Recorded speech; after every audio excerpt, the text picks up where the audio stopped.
উৎপল দত্ত নামটা আমাদের সকলের কাছে অতি পরিচিত। তিনি একধারে ছিলেন বাংলা নাটক থিয়েটার ও চলচ্চিত্র জগতের উজ্জ্বল নক্ষত্র, তো আবার অন্যদিকে ছিলেন অভিনেতা, পরিচালক, লেখক ও নাট্যকার। আজকে তার জন্মদিনে জেনে নেওয়া যাক তার সম্পর্কেই নানা অজানা তথ্য। ছোটবেলা 1929 সালে 29শে মার্চ অবিভক্ত বাংলার বরিশালে জন্মগ্রহণ করেন উৎপল দত্ত। পিতা ছিলেন গিরিজা রঞ্জন দত্ত। তিনি প্রাথমিকভাবে শিলংয়ের সেন্ট এডমন্ড স্কুলে পড়াশোনা করেন। পরবর্তীকালে তিনি কলকাতায় এসে তার লেখাপড়া করতে থাকেন সেন্ট জেভিয়ার্স কলেজের স্কুলে। 1945 সালে তিনি কলকাতার সেন্ট জেভিয়ার্স কলেজের স্কুল থেকে ম্যাট্রিকুলেশন পরীক্ষায় উত্তীর্ণ হন। এরপর 1949 সালে কলকাতা বিশ্ববিদ্যালয়ের সেন্ট জেভিয়ার্স কলেজ থেকে ইংরেজিতে স্নাতক হন। পারিবারিক জীবন সম্পর্কে সংক্ষিপ্ত। 1960 সালে উৎপল দত্ত অপর এক থিয়েটার অভিনেত্রী শোভা সেনকে বিবাহ করেন। তাদের একমাত্র কন্যার নাম হল বিষ্ণুপ্রিয়া দত্ত। বর্তমানে দিল্লিতে অবস্থিত জওহরলাল নেহরু বিশ্ববিদ্যালয়ের তিনি একজন অধ্যাপিকা। চলচ্চিত্র জীবনে তিনি তার অসামান্য অবদান রেখে গেছেন। প্রথমে 1940 সালে উৎপল দত্ত ইংরেজি থিয়েটারে বেশ আগ্রহী হয়ে ওঠেন। সেখানে কাজ করতে করতেই তিনি একসময় প্রতিষ্ঠা করেছিলেন দ্য শেক্সপিয়ারিয়ান্স নামে একটা থিয়েটারের দল।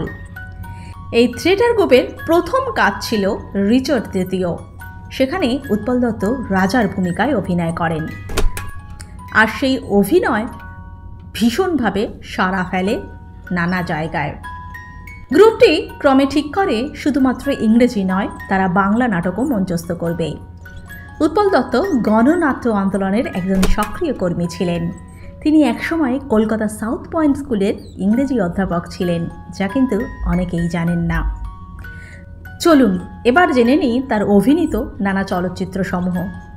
উৎপল দত্ত অভিনীত সিনেমাগুলির মধ্যে ছিল বিদ্যাসাগর, মাইকেল মধুসূদন দত্ত, বিক্রম উর্বশী, রানী রাসমণি, শুভলগ্ন, হারানো সুর, সপ্তপদী, রক্তপলাশ, শেষ অঙ্ক, মমির পুতুল, চৌরঙ্গী, সাত হিন্দুস্তানি, ভুবন সোম, দ্য গুরু, কলঙ্কিত নায়ক, বম্বে টকিজ, খুঁজে বেড়াই, গুড্ডি, মেরে জীবন সাথী, এক অধুরি কাহানি, শ্রীমান পৃথ্বীরাজ, মর্জিনা আবদুল্লাহ, হানিমুন, ঠগিনী, এছাড়াও নানা অজস্র সিনেমায় তিনি তার অসামান্য অবদান রেখে গেছেন।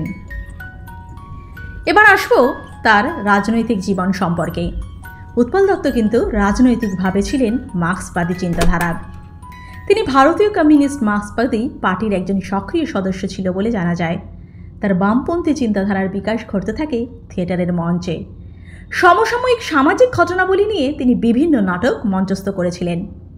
কমিউনিস্ট পার্টির সমর্থনে বিভিন্ন পথনাটিকা তিনি করেছিলেন। 1965 সালে কংগ্রেস সরকার তাকে গ্রেপ্তার করে বলে জানা যায়। বেশ কিছুদিন তাকে কারাবাসও ভোগ করতে হয় এই জন্য। সেই সময় চারপাশে সরকারের বিরুদ্ধে স্লোগান ওঠে। 1968 সালে মিনার্ভা থিয়েটারে তিনি মঞ্চস্থ করেছিলেন মানুষের অধিকার, যা কিন্তু যথেষ্ট সাড়া ফেলেছিল সেই সময়। এবার আসি তার কিছু নাটক সম্পর্কে।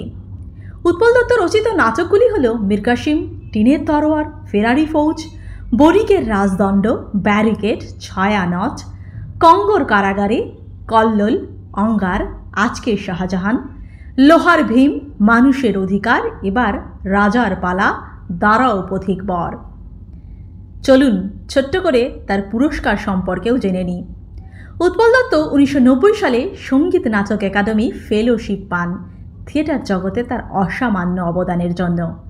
1970 সালে ভুবন সোম সিনেমায় ভুবন সোম চরিত্রের জন্য তিনি national film award for best actor হিসেবে পান।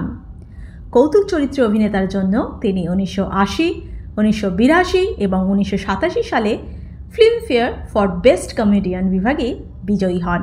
1993 সালে আগন্তুক সিনেমায় অভিনয়ের জন্য বেঙ্গলি ফিল্ম জার্নালিস্ট অ্যাসোসিয়েশনস অ্যাওয়ার্ডে তাকে সম্মানিত করা হয়। 1975, 1980 এবং 1986 সালে যথাক্রমে অমানুষ, গোলমাল ও সাহেব সিনেমায় তিনি সেরা সহ অভিনেতার সম্মান পান। 19 আগস্ট 1993 সালে এমন একজন নক্ষত্র আমাদের থেকে চলে যান, অর্থাৎ তার মৃত্যু ঘটে 19শে আগস্ট 1993 সালে। হৃদরোগে আক্রান্ত হয়ে তিনি মারা যান। আশা করি আজকে এই অজানা তথ্য আপনাদের ভালো লেগেছে। উৎপল দত্ত বরাবরই তার এই অভিনয় জগতের মাধ্যমে আমাদের মনের মণিকোঠায় থেকে যাবেন। আপনি যেখানেই থাকুন ভালো থাকুন, আপনার গুণমুগ্ধ শ্রোতা সর্বদাই থেকে যাবে। আজকের প্রতিবেদনটি ভালো লাগলে অবশ্যই আমার চ্যানেলটিকে সাবস্ক্রাইব করে পাশে থাকবেন। ভালো থাকবেন, সকলকে ভালো রাখবেন। ধন্যবাদ।